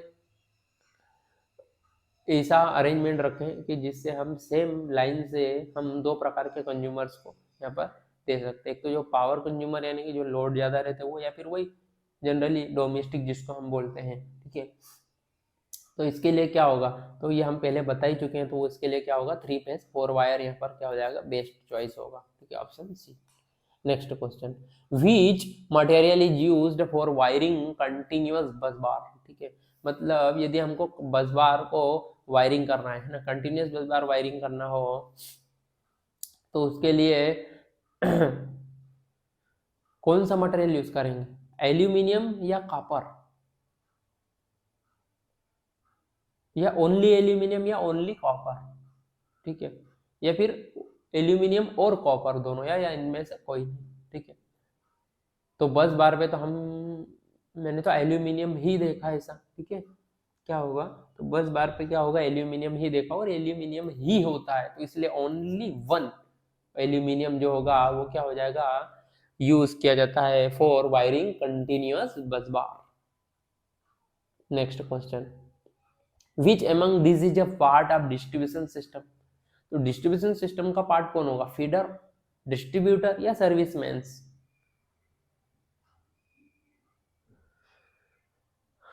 तो देखो डिस्ट्रीब्यूशन सिस्टम में ही फीडर होगा, क्योंकि जो हमारे गांव के आसपास जो हम देखने के लिए मिलता है हमको, ग्रिड होता है, ग्रिड से डिस्ट्रीब्यूशन चालू होता है। तो देखो ग्रिड में फीडर होता है, वहाँ से जो डिस्ट्रीब्यूटर, जहाँ से ट्रांसफार्मर है, जो भी पोल वगैरह हमारे रहते हैं, जहाँ से हम सबको डिस्ट्रीब्यूट करते हैं, और उसी पोल से हम सर्विस मैन्स के थ्रू कहाँ तक आता है, हमारे घर तक आता है। तो ये पूरा का पूरा पार्ट किसका हो जाता है, डिस्ट्रीब्यूशन सिस्टम का। तो फीडर भी हो जाएगा, डिस्ट्रीब्यूटर भी हो जाएगा और सर्विसमैन्स भी हो जाएगा। मतलब ऑप्शन डी क्या हो जाएगा यहाँ पर, राइट हो जाएगा। तो ये देखो एसएससी जेईई में आया हुआ क्वेश्चन है, ठीक है। ऐसा ही बेसिक बेसिक क्वेश्चन आते हैं, ठीक है। हाँ, next question, a uniform 2 wire DC distributor that is 200 metre long is loaded with 2 amperes per metre. अब यहाँ पर देखो हमको क्या दिया गया है, करंट दिया गया है 2 एम्पियर पर मीटर, ठीक है।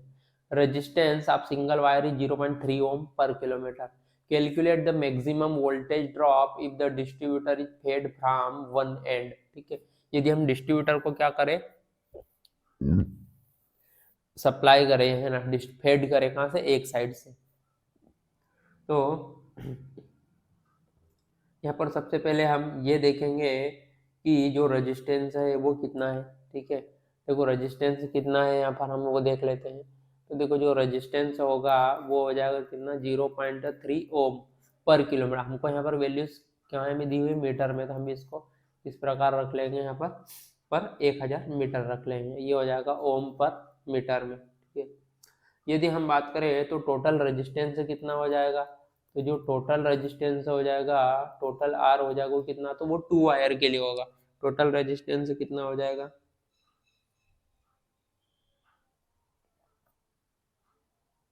तो टोटल रेजिस्टेंस जो हो जाएगा हमारा अभी, तो ये हो जाएगा आर इंटू लेंथ ऑफ, तो टोटल रेजिस्टेंस कितना हो जाएगा 0.3, कितने के लिए 1000 मीटर के लिए, और हमको कितने के लिए निकालना है, तो वो हो जाएगा टोटल 200 मीटर के लिए। तो 200 मीटर के लिए जब आप निकालोगे तो ये कितना बन जाएगा, तो 200 मीटर के लिए निकालोगे तो ये बन जाएगा 0.06, कितना बन गया 0.06। यदि हम बात करें तो जो मिड पॉइंट होगा वहाँ पर रेजिस्टेंस कितना हो जाएगा, तो मिड पॉइंट पे जो रेजिस्टेंस होगा वो हो जाएगा कितना, हाफ हो जाएगा 0.06/2, यानी कि 0.03 ओम। ठीक है, अब हम बात करेंगे इसकी टोटल करंट की। तो देखो टोटल करंट कितना हो जाएगा, तो टोटल करंट की भी बात करें तो जो टोटल करंट अभी यहाँ पर कितना होगा, तो टोटल करंट जो हो जाएगा, इन्हें क्या पता है करंट अभी 2 एम्पियर पर मीटर, तो 200 मीटर के लिए कितना हो जाएगा, तो वो हो जाएगा 2 इंटू 200 मीटर के लिए, कितने के लिए 200 मीटर के लिए, तो ये हो जाएगा कितना 400 एम्पियर। ठीक है, कितना हो जाएगा 400 एम्पियर। तो अब हम आते हैं वापस सिस्टम में, तो सिस्टम हमको कितना दिया है, 2 वायर सिस्टम दिया गया है। ठीक है, 2 वायर सिस्टम दिया गया है, तो जो सप्लाई होगा वो क्या होगा, वन साइड से होगा। तो जो मैक्सिमम वोल्टेज ड्रॉप अकर होगा वो कहाँ पर होगा, मिड पॉइंट पे होगा। तो जो वोल्टेज ड्रॉप होगा मिड पॉइंट पे वो कितना होगा, क्या पूछा है यहाँ पर कि जो मैक्सिमम वोल्टेज ड्रॉप होगा वो कहाँ होगा, मिड पॉइंट पे ही होगा। हाँ, इनने क्या पूछा था कि मैक्सिमम वोल्टेज ड्रॉप कहाँ पर होगा। ठीक है, ये हमको मेंशन नहीं किया है ना, ये बोला गया कि मैक्सिमम वोल्टेज ड्रॉप हो रहा है। तो मैं आपको बता दूं कि जो मैक्सिमम वोल्टेज ड्रॉप होता है वो कहाँ पर होगा, तो जो मैक्सिमम वोल्टेज ड्रॉप होगा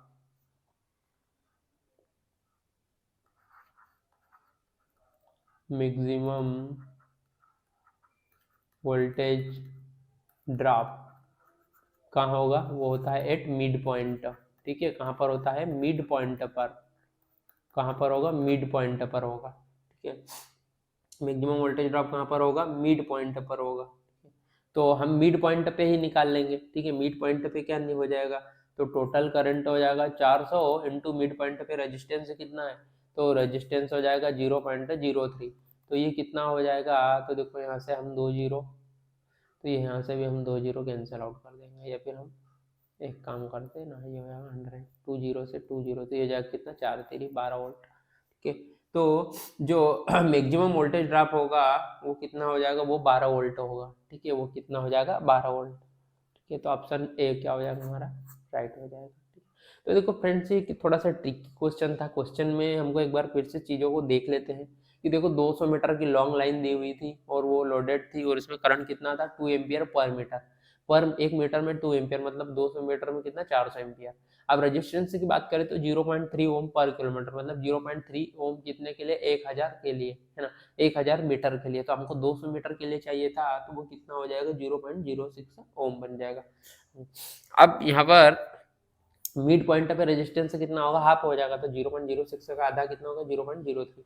अब इन्हें आगे क्वेश्चन में पूछा है कि कैलकुलेट करो मैक्सिमम वोल्टेज ड्रॉप। ठीक है, और किसमें 2 वायर में। ठीक है, तो 2 वायर डीसी डिस्ट्रीब्यूटर या फिर 2 वायर डीसी डिस्ट्रीब्यूशन सिस्टम, उसमें जो मैक्सिमम वोल्टेज ड्रॉप होता है वो मिड पॉइंट पे होता है। तो इसीलिए हमने क्या यहाँ पर मिड पॉइंट रेजिस्टेंस निकाला। तो जो ड्रॉप होगा वो यदि देखें तो कितना हो जाएगा, तो वो total current into resistance at mid point, तो हो जाएगा टोटल करंट कितना 400, मिड पॉइंट पे रेजिस्टेंस कितना हो रहा था 0.03, तो हो जाएगा 400 इंटू 0.03 यानी कि 12 वोल्ट। तो ऑप्शन ए क्या हो जाएगा हमारा, राइट हो जाएगा। Next question, which of the following is connected in series with the feeder। ठीक है, तो फीडर के साथ में हम सीरीज में किससे कनेक्ट करते हैं, कंडक्टर को, डिस्ट्रीब्यूशन ट्रांसफार्मर को, बूस्टर को, या अर्थ कनेक्शन को। तो हम बूस्टर को ही सीरीज में कनेक्ट करते हैं फीडर के साथ। ठीक है, फीडर के साथ क्या करते हैं, बूस्टर को कनेक्ट करते हैं। तो सीरीज में हम बूस्टर को क्यों कनेक्ट करते हैं, जो कि हम वोल्टेज को हमको क्या करना होता है, कांस्टेंट रखना होता है, यूनिफॉर्म रखना होता है through out the length of the line. तो इसीलिए हम क्या करते हैं, वहाँ पर हम बूस्टर का यूज करते हैं। तो वो हो जाएगा किसके, फीडर के साथ सीरीज में हो जाएगा कौन, बूस्टर। मेनली दो प्रकार के डिस्ट्रीब्यूशन फीडर होते हैं, एक रेडियल फीडर होता है और एक रिंगमेन फीडर होता है, ठीक है।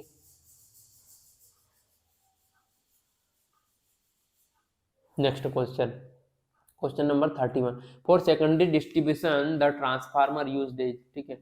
सेकेंडरी डिस्ट्रीब्यूशन मतलब हो जाएगा 440 या उससे नीचे यानी कि 230। तो उसके लिए हम कौन सा ट्रांसफार्मर यूज करते हैं, ऑटो ट्रांसफार्मर यूज करते हैं, या स्टार डेल्टा और डेल्टा स्टार, या फिर स्टार डेल्टा या फिर डेल्टा स्टार, ठीक है। तो यदि हम बात करें तो यहाँ पर हम देखो, मैं आपको बता दूं कि हम यहाँ पर कौन सा ट्रांसफार्मर यूज करना चाहिए। तो देखो ये हमारा क्या हो जाएगा ट्रांसफार्मर, ठीक है। इधर से तो इस पे सप्लाई आ गया, ठीक है, ये सप्लाई आ गया। बट अब हमको इधर क्या करना है, सेकेंडरी डिस्ट्रीब्यूशन। मतलब सेकेंडरी डिस्ट्रीब्यूशन बोले तो डोमेस्टिक को भी देना है, घरेलू भी देना है और पावर भी देना है, एक साथ कंबाइंड फॉर्म में देना है, ठीक है। तो इसके लिए यहाँ पर क्या होगी, न्यूट्रल की जरूरत पड़ेगी। और न्यूट्रल यहाँ पर कौन कौन अवेलेबल करवाएगा, तो जो न्यूट्रल अवेलेबल करवाना सिर्फ एक ही करवा सकता है, वो कौन करवा सकता है, स्टार। तो सेकेंडरी साइड स्टार हो जाएगा ये, और इधर क्या हो जाएगा डेल्टा, ठीक है। तो ये हो जाएगा डेल्टा स्टार डिस्ट्रीब्यूशन ट्रांसफार्मर। तो ऑप्शन डी क्या हो जाएगा, राइट हो जाएगा। Next question, which of the following is incorrect regarding the classification of substation on the basis of operating voltage, ठीक है। यहाँ पर पूछा है, तो देखो आप खुद से एक बार रीड करो और इसको यहाँ पर इलिमिनेट करने की कोशिश करो यहाँ पर कि कौन आंसर नहीं हो सकता और कौन यहाँ पर आंसर हो। इनने पूछा है कि इनकरेक्ट निकालो regarding the classification of sub station on basis of operating voltage, ठीक है। हाई वोल्टेज सब स्टेशन होता है या ultra low voltage sub station होता है, अल्ट्रा हाई वोल्टेज या फिर extra high voltage.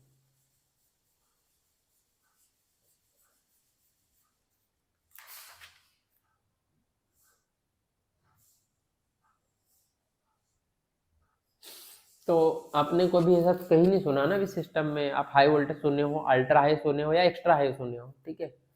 Ultra low नहीं सुने हैं, इसका मतलब मैंने आपको अभी इसलिए बोला था कि आप यहाँ पर इलिमिनेट करके बताओ, ठीक है, खुद से। तो वो इसीलिए बोला था कि आपको थोड़ा सा भी कुछ फंडामेंटल या फिर कोई सा भी ऐसा वर्ड याद हो। तो देखो आपने अभी तक एक चीज नहीं सुनी होगी, अल्ट्रा लो। अल्ट्रा लो जैसा तो हमने अभी सुना ही नहीं सिस्टम में, तो ये हो जाएगा क्या, इनकरेक्ट हो जाएगा, ऑप्शन बी हमारा राइट आंसर होगा, ठीक है। हाँ, next question, the 400 volt distribution line are commonly known as, ठीक है। तो जो 400 वोल्ट की जो डिस्ट्रीब्यूशन लाइन्स होगी उसको हम कैसे जानेंगे, फीडर, सर्विसमैन, सब स्टेशन या फिर डिस्ट्रीब्यूटर्स।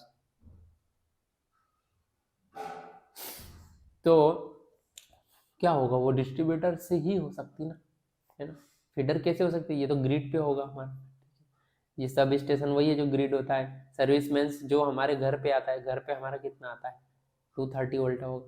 तो जो डिस्ट्रीब्यूटर होता है वही क्या हो जाएगा 400 वोल्ट की डिस्ट्रीब्यूशन लाइन होती है, ठीक है। उसी को हम क्या बोलते हैं, डिस्ट्रीब्यूटर्स बोलते हैं। तो ऑप्शन डी क्या हो जाएगा यहाँ पर आंसर होगा हमारा क्या, distributor. Next, the major advantage major advantage of a radial distribution system is, जो रेडियल डिस्ट्रीब्यूशन सिस्टम होता है इसका मेजर एडवांटेज क्या होगा, less voltage fluctuation at the consumer terminal, require less reserve capacity, low initial cost या increased service reliability. तो reliability की बात करें तो वो तो इसमें नहीं देखने के लिए मिलती है। हाँ, ये कह सकते हो कि आपको लो इनिशियल कॉस्ट यहाँ पर मिलेगी, है ना, लो इनिशियल कॉस्ट, ठीक है।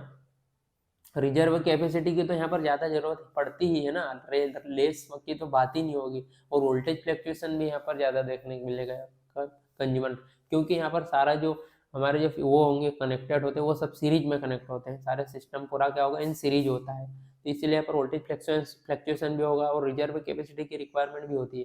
हाँ, बट इसमें इनिशियल कॉस्ट जो होती है वो क्या होती है, लो होती है। तो ये इसका मेजर एडवांटेज है किसका, रेडियल सिस्टम का। हाँ, साथ ही साथ रेडियल सिस्टम क्या होता है, एक सिंपल और हाईली इकोनॉमिकल सिस्टम होता है जो कि ओपन पाथ सिस्टम की तरह यहाँ पर एक्ट करेगा। और इसमें जो डिस्ट्रीब्यूटर होगा वो मूव करेगा लाइक सिंपल कंडक्टर, ठीक है। रेडियल सिस्टम में जो डिस्ट्रीब्यूटर कैसे मूव करेगा, वो सिंपल कंडक्टर की तरह, ठीक है। पावर स्टेशन या सब सेंटर से कहाँ तक, ठीक है, simple conductor from power station या फिर सब सेंटर, इसीलिए हम इसको क्या बोलते हैं, रेडियल सिस्टम।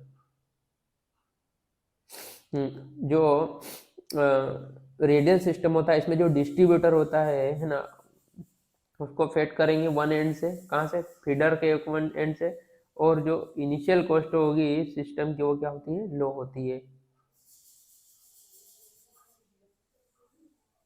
तो फीडर के द्वारा यहाँ पर क्या दिया जाता है, डिस्ट्रीब्यूटर को यहाँ पर फेड किया जाता है इसमें, किसमें, रेडियल सिस्टम में, एक एंड से, ठीक है, एक ही एंड से किया जाता है, बस वही यहाँ पर मेन पॉइंट है। इसी और साथ ही साथ इसकी इनिशियल कॉस्ट क्या होती है, लो होती है। Next question, when an overhead connection is to be given to a single story building using GI pipe, the pipe is required to be supported by, ठीक है, जो ओवरहेड कनेक्शन दिया जाता है, ठीक है, एक सिंगल स्टोरी बिल्डिंग को ना, तो यहाँ पर हम यूज करते हैं क्या, जीआई पाइप। तो जो पाइप रिक्वायर्ड होता है सपोर्ट करने के लिए, वो किसके द्वारा सपोर्ट किया जाता है, क्रॉस आर्म के द्वारा, क्लैंप के द्वारा, स्टे वायर के द्वारा, या बर्ड गार्ड्स के द्वारा। तो वो किया जाता है किसके द्वारा, स्टे वायर के द्वारा, ठीक है, किसके द्वारा किया जाता है, स्टे वायर के द्वारा।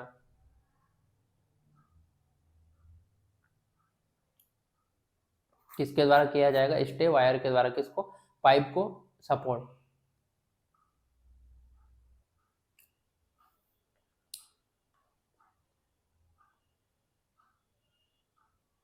Next question, in ring main distribution system the distributor is fed. Ring main distribution system में, ठीक है, रिंग मेन डिस्ट्रीब्यूशन सिस्टम में जो डिस्ट्रीब्यूटर होता है उसको फेड किया जाता है at by one feeder, by two feeder, at different point, या बाय फोर फीडर। तो इसको हम जो फीड कर सकते हैं वो कर सकते हैं कितनों के द्वारा, बाय फोर फीडर, ठीक है। जैसे मैंने आपको बताया था कि जो रिंगमैन होता है ना, ये यहाँ पर ये चार यहाँ पर अवेलेबल होते हैं, ठीक है। तो आपको यहाँ पर आपको चार पॉइंट मिल जाएंगे, आप यहाँ से भी फीड कर सकते हैं, यहाँ जैसे मैंने आपको बताया था, ठीक है, पिछले क्वेश्चन में, कि आप इनको सब जगह से यहाँ पर फीड कर सकते हैं, ठीक है।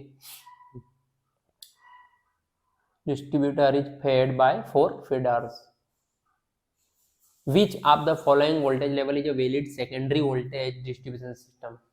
तो जो सेकेंडरी डिस्ट्रीब्यूशन सिस्टम होता है वो उसका वोल्टेज लेवल कितना होगा, 450 वोल्ट है या 250 वोल्ट, ठीक है। ऑप्शन सी क्या हो जाएगा यहाँ पर, राइट हो जाएगा। 3311 ये क्या हो जाएगा, प्राइमरी डिस्ट्रीब्यूशन होता है, ठीक है, ये क्या होगा हमारा, प्राइमरी डिस्ट्रीब्यूशन होता है। और 415 वोल्ट 240 वोल्ट क्या हो जाएगा, सेकेंडरी डिस्ट्रीब्यूशन होगा। For a four-storied building, the servicemen will provide। जो 4-storied बिल्डिंग होगी उसमें जो सर्विसमैन से प्रोवाइड होगी वो कितनी होगी, तो जो 4-storied बिल्डिंग में जो सर्विसमैन से प्रोवाइड होगी वो होगी 3 फेस एंड न्यूट्रल, ठीक है। अब ये फोर स्टोरीड बिल्डिंग क्यों, देखो यहाँ पर 4-storied बिल्डिंग मतलब यहाँ पर वही चक्की वगैरह होंगे, या फिर जो लोड वाले यहाँ पर पावर, या फिर वही बोल सकते हैं कि जैसे यहाँ पर कोई कुआं है उसमें यहाँ पर ओपन मोटर रखी है जो कि 3 फेस मोटर वगैरह हो सकती है, या फिर और भी बड़े बड़े इक्विपमेंट घर में हो सकते हैं, ठीक। तो उसके लिए हम क्या करते हैं, यहाँ पर 3 फेस 4 वायर यहाँ पर सिस्टम रखते हैं, यानी कि 3 फेस एंड न्यूट्रल, ठीक है। ये हो जाएगा 4-storied building. Distribution voltage level in India जा रहा है, तो डिस्ट्रीब्यूशन वोल्टेज लेवल जो होगा इंडिया में वो कितना होगा, 11 kV 400 volt 3 face, 33 kV 11 kV 3 face, ठीक है। तो मुझे तो यहाँ पर जो ऑप्शन ए होता है वो हमको यहाँ पर राइट चॉइस दिख रही है, कि जो 11 kV जो ट्रांसफार्मर तक आया, फिर ट्रांसफार्मर से देन हम कहाँ ले गए 400 वोल्ट, ठीक है। या फिर हमारा हिसाब रहता है 400 वोल्ट आया, ठीक है, यहाँ से फिर कहाँ जाएगा 230। तो इस प्रकार से हम क्या करते हैं, डिस्ट्रीब्यूशन वोल्टेज लेवल यूज करते हैं in India. Question number 41, in case of large multi stored building the most economical distribution system is. तो लार्ज मल्टी स्टोर्ड बिल्डिंग, ठीक है, कौन सी बिल्डिंग की बात की गई, मल्टी स्टोर्ड बिल्डिंग की, जो मोस्ट इकोनॉमिकल डिस्ट्रीब्यूशन सिस्टम यहाँ पर क्या होगा इसके लिए, तो इसके लिए जो पहले भी हम बता चुके हैं कि जो मोस्ट इकोनॉमिकल डिस्ट्रीब्यूशन सिस्टम होगा वो होगा 3 फेस 4 वायर सिस्टम, ठीक है, वो हम यहाँ पर देख चुके हैं पिछले क्वेश्चन में भी, ठीक है। अब देखो ये अगेन वेस्ट बंगाल पीएससी ये एग्जाम में आया हुआ है, सन 2000 में आया हुआ है, ठीक है। तो क्वेश्चन ऐसे करके इंपॉर्टेंट होते हैं, ठीक है, जो कि आगामी हमारे AJE की एग्जाम्स में आने के चांसेस है ऐसे क्वेश्चंस का। ठीक है। In a distribution system major cost is that of, ठीक है। डिस्ट्रीब्यूशन सिस्टम में जो सबसे ज्यादा कॉस्ट किसकी होगी, अर्थिंग सिस्टम की, डिस्ट्रीब्यूशन ट्रांसफार्मर की, कंडक्टर्स की या मीटर की। तो ट्रांसफार्मर ही सबसे ज्यादा महंगा होता है, ठीक है। कंडक्टर और मीटर और ये अर्थिंग का क्या है, ठीक है। तो मेजर कॉस्ट जो होगी वो किसकी होगी, डिस्ट्रीब्यूशन ट्रांसफार्मर की होती है, ठीक है। क्यों डिस्ट्रीब्यूशन, क्योंकि जो डिस्ट्रीब्यूशन ट्रांसफार्मर जो होता है हमेशा ऑन लोड होता है, ठीक है। वो सॉरी, ऑन लोड इसमें वेरिएशन देखने के लिए मिलता है। ऑन लोड से मतलब ये है कि उसमें वेरिएशन देखने की कब कौन से टाइम पे लोड बढ़ जाता है। जैसे कि गर्मी का टाइम आया तो ज्यादा कूलर चलेंगे, लोड बढ़ जाएगा। ठंड का टाइम आया, पंखे कूलर सब बंद हो जाते हैं, लोड कम।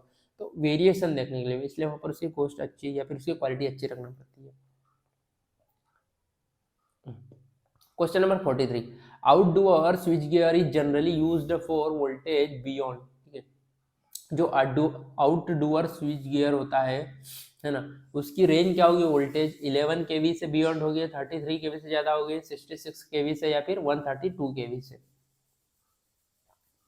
तो जो आउटडोर स्विच गियर होते हैं वो जनरली क्या होंगे, 66 केवी से बियॉन्ड होते हैं ना, बियॉन्ड 66 केवी। कौन, आउटडोर स्विच गियर। जो आउटडोर स्विच गियर होते हैं वो जनरली यूज किए जाते हैं फॉर वोल्टेज बियॉन्ड 66 केवी। ये देखो यूपी आरवी यूएनएल है ना, उत्तर प्रदेश में जो है ना, इसका जो लिमिटेड है ना, आरवी यूएनएल, उसमें यहाँ पर ये आया हुआ है, ठीक है। Next question, question number 44, the minimum height of lowest conductor of a 33 KV crossing the road should be above the ground, ठीक है। तो जब 33 केवी का, ठीक है, देखो हम बात कर लेते हैं यहाँ पर कि देखो ये रोड है इस प्रकार से, ठीक है। ये क्या है, हमारा नेशनल हाईवे है और हमको यहाँ पर क्या करना है, लाइन को इस प्रकार से क्रॉस करवाना है, ठीक है। इस प्रकार से हमें क्या करना है, यहाँ पर ये हमारे लाइन के कंडक्टर है और ये इस प्रकार से रोड को हमें क्या करना है, क्रॉस करवाना है। ये हमारा ओरिजेंटल स्ट्रक्चर है, ठीक है। तो इस प्रकार से यदि हम बात करें ना, ये हमारा पोल हो गया इधर का और ये हो गया हमारा इधर का पोल। तो इनकी जो ये नीचे वाला जो कंडक्टर होंगे, इनकी ग्राउंड से हाइट कितनी होनी चाहिए, ये पूछा गया है। तो ग्राउंड से जो हाइट होगी इसके लिए बात करें 7.5 मीटर हो सकती है, 5.2 मीटर, 8.1 या 6.1। तो जो एग्जैक्ट वैल्यू वो क्या हो सकती है, ठीक है। तो हम बात करें तो जो राइट आंसर यहाँ पर कितना होगा 44 के लिए, तो ये हो जाएगा 6.1 मीटर, ठीक है। 6.1 मीटर यानी कि 20 फीट, ठीक है। 6.1 मीटर कितनी होगी, तो ये हाइट होगी यहाँ पर कितनी, 20 फीट की, 20 फीट की होना चाहिए। हो सकता है आपको फीट में पूछ ले, या फिर हम इसको कितना बोलेंगे 6.1 मीटर, ठीक है। कितना, 6.1 मीटर। तो देखो फ्रेंड्स मैं आपको बता दूं यहाँ पर कि जो लो वोल्टेज और मीडियम वोल्ट की लाइन होगी उसके लिए जो हाइट होना चाहिए वो कितनी होगी, 19 फीट रखनी है। कितनी, 19 फीट। 19 फीट को कन्वर्ट करें तो मीटर में होगा 5.8 मीटर, ठीक है। एलवी और एमवी, एलवी एमवी मतलब 230 से 650 तक, ठीक है। और उसके अभाव पर यहाँ पर क्या हो जाएगा, हाई वोल्टेज और ईएचवी, जैसे 11 केवी हुआ, ठीक है। ये भी 33 होगा, 132 होगा, ठीक है। ये कब हो जाएगा, जब क्रॉस करे रोड को, ठीक है। रोड को क्रॉस करे, ठीक है। ये क्या कर रहे हैं, रोड को क्रॉस करे। बट यदि रोड के पैरेलल में चलेगा तो क्या होगा, तो यदि रोड के पैरेलल में चलेगा तो फिर जो लो वोल्टेज और मीडियम वोल्टेज होगा उसके लिए सिर्फ 18 फीट ही चल जाएगी, ठीक है। यदि रोड के पैरेलल में चले तब। आपने जनरली देखा होगा कि लाइन रोड के साइड साइड चल रही होती है, रोड क्रॉस नहीं कर रही, रोड के पैरेलल यानी रोड के साइड साइड चल रही। तो वहां पर यदि लो वोल्टेज यानी 230 हुआ या 650 तक का वोल्टेज हुआ तो उसके लिए 18 फीट चल जाता है। 18 फीट बोले तो 5.5 मीटर। बट यदि हाई वोल्ट हुआ या फिर एक्स्ट्रा हाई वोल्ट हुआ तो उसके लिए 19 फीट होना चाहिए। 19 फीट मतलब कि कितनी, 5.8 मीटर।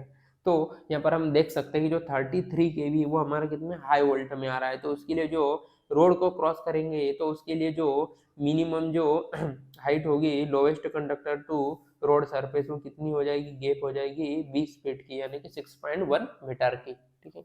नेक्स्ट क्वेश्चन, ठीक है। तो यहाँ पर हमारा ऑप्शन डी हो जाएगा।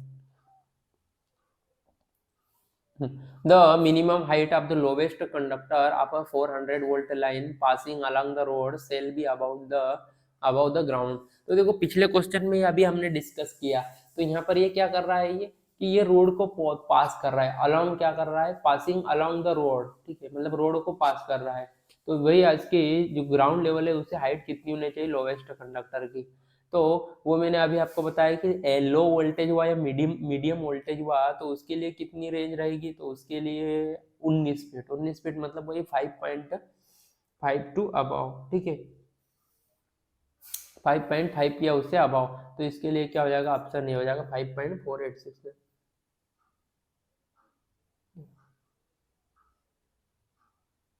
5.4 यहाँ पर उसके क्लोज दिख रहा है, जबकि 6.1 किसके लिए हो जाएगा, ये हो जाएगा हाई वोल्टेज और एक्स्ट्रा हाई वोल्टेज। 400 वोल्ट किस में आता है, 400 वोल्ट आ जाएगा हमारा मीडियम वोल्टेज या फिर लो वोल्ट में। Next question, question number 46, for two parallel feeders the load shared by each feeder will be, ठीक है, तो दो पैरेलल फीडर है उनके लिए जो लोड शेयरिंग देखे जाए हर एक फीडर के लिए तो कितनी होगी, इक्वल होगी या directly proportional to feeder impedance होगी या इनवर्सली प्रोपोर्शनल होगी फीडर इंपीडेंस के, या फिर इनवर्सली प्रोपोर्शनल होगा किसके, cross sectional area of the conductor.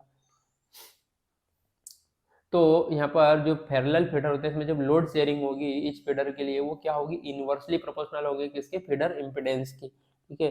तो देखो ये हम चीजें देखते ही हैं, ठीक, ये हम देख ही चुके हैं कि यदि हम जब इस प्रकार लोड शेयरिंग देखते हैं एस के लिए तो ये कितना होगा, ये टोटल एस हो जाएगा, और यहाँ पर इम्पिडेंस जो होगा ना वो किसका हम देखते हैं, तो यहाँ पर इम्पिडेंस ये हो जाएगा किसका,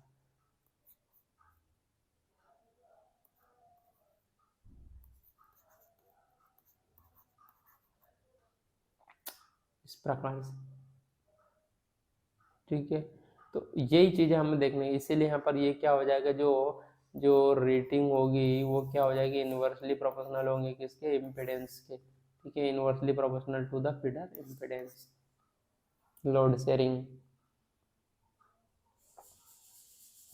the type of distributor used in residential area is normally, तो जो डिस्ट्रीब्यूटर यूज किया जाता है इन रेजिडेंशियल एरिया वो कौन सा होगा, single phase 2 wire, 3 phase 3 wire, 3 phase 4 wire या 2 फेज 4 वायर। तो ये हम आपको बता चुके कई बार, जब रेजिडेंशियल एरिया होते हैं वहाँ पर हम कंबाइंड रखते हैं, जहाँ पर हम 3 फेज सप्लाई भी दे सकते हैं और सिंगल फेज, इसलिए हम 3 फेज 4 वायर का यूज करते हैं, ठीक है। देखो ये क्वेश्चन कितना इंपॉर्टेंट है और कितनी बार रिपीट हुआ है, जैसे ये टीएस ट्रांसको, ये Telangana state transmission company, JE 2018, PGVCL JE 2012 और एसएससी जेई 2019, तो ये क्वेश्चन मस्ट इंपॉर्टेंट है, काफी टाइम रिपीटेड हुआ है, ठीक है। 40, हाँ क्वेश्चन नंबर 48, ठीक है, the radial system of power distribution system is used for, तो हम रेडियल सिस्टम यूज करते हैं शॉर्ट डिस्टेंस के लिए, लॉन्ग के लिए, बोथ के लिए या फिर मीडियम के लिए, तो जो रेडियल सिस्टम होता है वो इस, तो फ्रेंड्स कोई चार्जिंग की प्रॉब्लम आ गई थी हमारे मोबाइल में, तो इस कारण से हमें इंटरप्शन हुआ, ठीक है, वीडियो में, ठीक है, तो हम इसको कंटिन्यू कर रहे हैं, ठीक है। हम क्वेश्चन नंबर 48 पे थे जिसमें बात कर रहे थे कि radial system of power distribution is used for, ठीक है, तो इसका एक ही फायदा हो सकता है कि शॉर्ट डिस्टेंस होगा तभी, क्योंकि लॉन्ग होगा तो वही बात है कि जो इसमें वोल्टेज ड्रॉप होगा और फार एंड साइड यहाँ पर क्या होगा, वोल्टेज डिम रहेगा, ठीक है, जिसे हम जनरली गांव में या शहर में बोलते हैं ना वोल्टेज डिम है मतलब वही है, तो रेडियल सिस्टम में ऐसे होता है, ठीक है। तो यहाँ पर रेडियल सिस्टम जो होता है वो शॉर्ट डिस्टेंस के लिए यहाँ पर यूज किया जाएगा, ठीक है, तो ऑप्शन ए क्या हो जाएगा इसके लिए करेक्ट हो जाएगा। Next, which of the following is not a part of overhead distribution line, ठीक है, ओवरहेड डिस्ट्रीब्यूशन लाइन का पार्ट कौन नहीं है, कंडक्टर, थिम्बल्स, इंसुलेटर या क्रॉस आर्म, तो क्रॉस आर्म और इंसुलेटर तो हम लगाते हैं, कंडक्टर भी रखते ही, ठीक है, कंडक्टर भी रखते ही है, तो यहाँ पर जो थिम्बल्स होता है वो क्या होता है, ओवरहेड डिस्ट्रीब्यूशन लाइन का पार्ट नहीं होता है, ठीक है, कौन, थिम्बल्स जो होता है ओवरहेड डिस्ट्रीब्यूशन लाइन का पार्ट नहीं होता है, जैसे पोल है ना, इस पे हम ये इस प्रकार से क्रॉस आर्म लगाते ही हैं, ठीक है, यहाँ पर हम इस प्रकार से इंसुलेटर रखते ही हैं और इसके ऊपर हम क्या लगा जाते हैं, ये हम कंडक्टर लगाते हैं, क्या लगाते हैं, कंडक्टर, तो ये सारी चीजें हम यूज कर रहे हैं, ठीक है। हम बात करें यदि कि जो थिम्बलर की, तो थिम्बल जो होता है ये डिस्ट्रीब्यूशन लाइन में हम यूज नहीं करते, ये कहाँ पर यूज होता है, ये थिम्बल जो यूज होता है, ठीक है, कहाँ यूज होगा, तो हम बात करें थिम्बल की, तो ये होगा कहाँ पर, वायरिंग डायग्राम, वायरिंग में, ठीक है, वायरिंग डायग्राम में, ठीक है, कहाँ पर यूज करते हैं हम, वायरिंग डायग्राम में, ठीक है। Next question number 50, which of the following keeps the poles straight, ठीक है, इनमें से कौन जो है पोल को स्ट्रेट रखता है, स्टेरॉड, क्रॉस आर्म, कंडक्टर या इंसुलेटर। तो पोल को स्ट्रेट रखने के लिए तो उसको सपोर्ट की जरूरत पड़ेगी ना, ठीक है, और वो सपोर्ट कौन दे सकता है भाई, तो वो सपोर्ट हमको स्टेरॉड दे सकते हैं। Next, if distribution of power is राइज्ड from 11 kV या फिर वही 11,000 वोल्ट से 66,000 वोल्ट है ना, 66 kV, the voltage drop would lower by, ठीक है, तो जब हम वोल्टेज राइज कर रहे हैं 11 kV 66 kV, तो जो वोल्टेज ड्रॉप होगा वो कितना होगा, ठीक है, तो voltage drop would lower by 1/6, ठीक है, तो वोल्टेज ड्रॉप होगा वो कितना हो जाएगा, लोअर बाय, तो यहाँ पर जो वोल्टेज ड्रॉप होगा, वो हो जाएगा कितना, वो हो जाएगा 11 kV डिवाइड बाय 66, ये कितना हो जाएगा, तो 1/6 टाइम्स, ठीक है, तो ऑप्शन यहाँ पर क्या हो जाएगा, ऑप्शन बी हो जाएगा 1/6 times. Next, if the distribution voltage is raised from 11 kV to 33 kV, the line loss would be, यहाँ पर लॉस, तो देखो वोल्टेज का लेवल बढ़ाएंगे तो जो लॉस होगा वो क्या होना चाहिए, लेस होना चाहिए, कितने, बाई 1/9 टाइम, ठीक है, क्यों, क्योंकि मैं आपको पहले भी बता चुका हूँ कि जो पावर लॉस होता है वो इन्वर्सली प्रोपोर्शनल होता है कितने वोल्टेज के स्क्वायर के, तो यहाँ पर देखो वोल्टेज में क्या चेंज आ रहा है, वोल्टेज में चेंज आ रहा है कितना, 1/, हाँ ठीक है, वोल्टेज जो है वो कितना हो रहा है, 11 से कितना हो रहा है 33, मतलब कितने का मल्टीप्लाई होगा, 3 का मल्टीप्लाई हो रहा है, तो यहाँ पर हम वोल्टेज को क्या रख देंगे, 3v का स्क्वायर, मतलब कितना हो जाएगा 1/9, ठीक है, 3 का स्क्वायर कितना हो जाएगा 1/9, तो यहाँ पर जो वोल्टेज होगा वो लेस होगा बाय 1/9 टाइम्स, यानी ऑप्शन ए क्या हो जाएगा, करेक्ट होगा। Next, for the same value of active power consumption at the receiving end of the feeder, if the power factor at receiving end decreases, क्या हो रहा है यहाँ पर, पावर फैक्टर रिसीविंग एंड पे डिक्रीज हो रहा है, तो जो कॉपर लॉस होगा इन फीडर वो क्या होगा, तो सेम वैल्यू एक्टिव पावर हम क्या कर रहे हैं, कंज्यूम कर रहा है रिसीविंग एंड साइड पर, ठीक है, एंड आप फीडर, ठीक है, तो जो पावर फैक्टर होगा रिसीविंग एंड पे वो डिक्रीज हो रहा है, ऐसा कंसिडर कर रहा है कि वो यदि डिक्रीज हो रहा है तो जो कॉपर लॉस होगा इन फीडर वो क्या होगा, तो जो कॉपर लॉस होगा इन फीडर वो क्या होगा, इंक्रीज हो जाएगा, ठीक है, वही मैंने बोला कि जो पावर फैक्टर यदि पुअर होगा तो लॉसेस बढ़ेंगे तो एफिशिएंसी डाउन होती है, वोल्टेज रेगुलेशन की वैल्यू पुअर होगी, मतलब वोल्टेज रेगुलेशन बढ़ता है, ठीक है, साथ ही साथ बर्डन बढ़ेगा रिएक्टिव पावर का, फिर उसके बाद कॉस्ट बढ़ेगी, ये सारी चीजें होती है, तो यहाँ पर क्या हो रहा है, पावर लॉस जो होता है वो क्या होगा, इंक्रीज हो रहा है। Next, the x/r ratio for distribution line is, तो जो x/r रेशियो होगा डिस्ट्रीब्यूशन लाइन के लिए वो क्या होगा, तो जो x/r रेशियो होगा है ना, वो किसके लिए, डिस्ट्रीब्यूशन लाइन के लिए, x/r किसका, distribution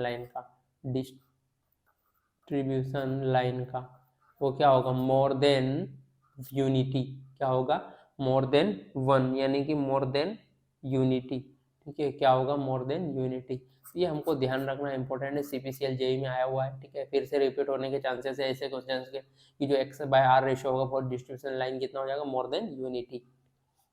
next, which of the following is not the distribution system normally used, 3 phase 4 wire करते हैं, ठीक है, 1 फेज 3 वायर या 1 फेज 4 वायर, ठीक है, तो यहाँ पर यदि हम बात करें तो अभी तक 1 फेज 4 वायर जैसा कोई यहाँ पर पॉसिबल नहीं हुआ डिस्ट्रीब्यूशन, 3 फेज 3 वायर है, 1 फेज 3 वायर भी हो सकता है, 3 फेज 4 वायर भी हो सकता है, यानी कि 1 फेज 4 वायर नहीं होगा, ठीक है। Next, in transmission system a feeder feeds power to, ठीक है, तो जो पावर वो फीड कहाँ से करता है, तो वो करता है किस, कहाँ पर, तो वो करेगा डिस्ट्रीब्यूटर्स को, ठीक है, पावर फीड करेगा कहाँ से कहाँ पर, तो पावर जो फीड करेगा वो करेगा डिस्ट्रीब्यूटर को, कौन, फीडर, ठीक है, तो कोई ये सब स्टेशन है, मान लो ये सब स्टेशन है, सब स्टेशन में यहीं पर फीडर होता है, तो यहाँ से हम क्या करते हैं, ये डिस्ट्रीब्यूटर यानी कि वही डिस्ट्रीब्यूशन लाइन में ये सब देगा, तो ये देखो मोस्ट इंपॉर्टेंट क्वेश्चन है, यूपीपीसीएल हुआ, नागालैंड पीएससी में हुआ रिपीटेड हो, एसएससी जेई में रिपीटेड क्वेश्चन है, यूपीपीसीएल में रिपीटेड क्वेश्चन है, तो ऐसे क्वेश्चंस को हमको ध्यान रखना है, वेरी वेरी इंपॉर्टेंट क्वेश्चन है, ठीक है, काफी टाइम रिपीट हुआ है। तो यहाँ पर जो फीडर होता है पावर किसको देता है, डिस्ट्रीब्यूटर को, ठीक है, फीडर कहाँ पर कनेक्ट करते हैं, सब स्टेशन से डिस्ट्रीब्यूटर के बीच में, ठीक है, हाँ, for the same voltage drop increasing the voltage of a distributor n times, ठीक है, जब भी हम डिस्ट्रीब्यूटर्स वोल्टेज जो होता है वो इंक्रीज करेंगे n टाइम्स, ठीक है, सेम वोल्टेज ड्रॉप के लिए, तो जो क्रॉस सेक्शन होगा कंडक्टर का उसमें क्या चेंज आएगा, ठीक है। तो जो क्रॉस सेक्शन होगा कंडक्टर का उसमें ये देखने को मिलेगा कि यदि आप वोल्टेज लेवल बढ़ाओगे तो अभी से बात है क्रॉस सेक्शनल एरिया क्या होता है, कम होता है, ठीक है। तो वो रिड्यूस होगा क्या, क्रॉस सेक्शन एरिया, ठीक है। Reduce the cross section area of conductor by how many times, ठीक है, कितने टाइम से कम होगा, तो वो हो जाएगा बाय n टाइम्स, ठीक है। यहाँ पर जो देखो यहाँ पर कंडक्टर की बात नहीं की, डिस्ट्रीब्यूटर की बात की गई है ना, तो यहाँ पर ध्यान रखना डिस्ट्रीब्यूटर वाले केस में जब वोल्टेज इंक्रीज होगा n टाइम से, तो जो कंडक्टर का क्रॉस सेक्शन एरिया होगा वो होगा रिड्यूस होगा बाय n टाइम्स, ठीक है। Next question, neutral is a circuit conductor that normally carries current, power, flux या वोल्टेज। तो ये क्या करेगा, current back to the source देगा ना, क्या देगा, current back to the source.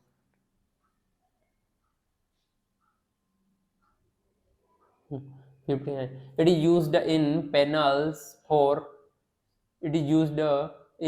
For switch gear and arcing device, ठीक है, किसको, asbestos cement, asbestos cloth, asbestos tapes या फिर asbestos paper and board with cotton backing. तो जो स्विच गियर और आर्किंग डिवाइस होते हैं, है ना, वहां पर हम यूज कर रहे हैं, है ना, किसमें, पैनल में। स्विच गियर और आर्किंग डिवाइस के लिए हम पैनल में किसका यूज कर रहे हैं, तो हम यूज करते हैं एस्बेस्टॉस सीमेंटा का, ठीक है। किसका यूज करते हैं, एस्बेस्टॉस सीमेंटा का, इसका यूज करते हैं हम एस्बेस्टॉस सीमेंटा का। कहाँ पर यूज करना है, पैनल्स में, स्विच गियर और आर्किंग डिवाइस के लिए। ऑप्शन ए हो जाएगा asbestos cement. Next, the main criteria for selection of size of distributor for radial distribution system is. हाँ, तो देखो डिस्ट्रीब्यूटर के साइज के लिए जो हम मेन क्राइटेरिया क्या रखते हैं, वोल्टेज ड्रॉप ही देखा था हमने, ठीक है। बट यदि हम कंडक्टर के साइज के बाद तो टेम्परेचर की बात करी थी हमने, तो क्वेश्चन नंबर 60 जो हो रहा था, है ना, वहां पर क्या हो जाएगा, डिस्ट्रीब्यूटर के लिए क्या हो जाएगा यहाँ पर वोल्टेज ड्रॉप, जबकि फीडर में कंडक्टर के लिए हम किसका रख रहे थे, टेम्परेचर का, ठीक है। तो यहाँ पर क्या हो जाएगा, डिस्ट्रीब्यूटर के केस में जो मेन क्राइटेरिया हो जाएगा वो क्या हो जाएगा, voltage drop. Why is a Ringman distribution system preferred to a radial system? Ringman system को क्यों प्रीफर करें, voltage drop in the feeder is less, power factor is higher और सप्लाई इज मोर रिलायबल। तो देखो supply तो more reliable होता है, ये थर्ड तो कंपलसरी है, कंफर्म है अपना, तो जहाँ पर थर्ड है वो ऑप्शन तो बनेगा ही बनेगा, ठीक है। अब एक और ये बात देखें तो पावर फैक्टर भी यहाँ पर हायर हो सकता है, ठीक है। हाँ सॉरी, पावर फैक्टर यहाँ पर हायर नहीं होगा, ठीक है। यहाँ पर क्या हो जाएगा,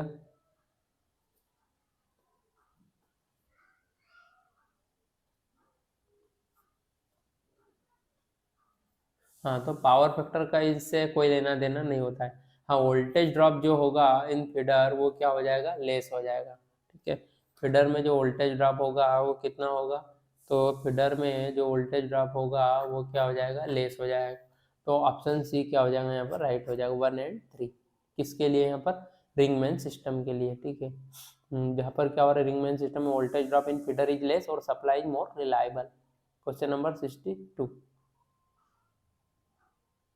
when a ring main feeder is energized by 2 or more substation or generating station it is known as, ठीक है। जब भी हम रिंग मेन फीडर को एनालिसिस करें 2 या 2 से ज्यादा सबस्टेशन से या जनरेटिंग स्टेशन से, तो उसे हम क्या बोलेंगे, radial distribution system, parallel feeder distribution system, ring main distribution system या इंटरकनेक्टेड डिस्ट्रीब्यूशन सिस्टम, ठीक है। तो आई थॉट कि आप यदि नंबर ऑफ जनरेटिंग स्टेशंस को ऐड करते हो तो वो इंटरकनेक्टेड सिस्टम कहलाता है, तो हो जाएगा क्या, interconnected distribution system, option D, ठीक है। तो ये एनपीसीआईएल में पूछा गया है 2019 में, है ना, एनपीसीआईएल एसटी 2019। क्वेश्चन काफी इंपॉर्टेंट होते हैं ऐसे क्वेश्चन, ठीक है। Which distribution system is more reliable, ठीक है। तो रिंग मेन सिस्टम ही क्या होता है, मोर रिलायबल होता है। हम पिछले क्वेश्चन में भी हम, ठीक है, ये ऐसे हम डिस्कस देख चुके हैं जहाँ पर पूछा गया था कि मोर रिलायबल कौन सा डिस्ट्रीब्यूशन सिस्टम होगा, तो रिंग मेन सिस्टम क्या होता है, मोर रिलायबल होता है। हाँ, 64, the radial distribution is simple and economical but the reliability of the system is poor and leads to, क्या होगा, तो evacuating of energy supply there is fault in the line, transmission of energy supply there is fault in line, distribution of energy supply there is fault in line, और interruption of energy supply there is fault in line. तो भैया ऐसा reliability down होने का कारण ही यही है कि यहाँ पर क्या हो जाएगा, इंटरप्शन देखने के लिए मिलेगा, किसमें, सप्लाई में, ठीक है, कब, जब फॉल्ट होता। तो ऑप्शन डी क्या हो जाएगा इसके लिए, राइट हो जाएगा, interruption of energy supply if there is fault in the line, ठीक है।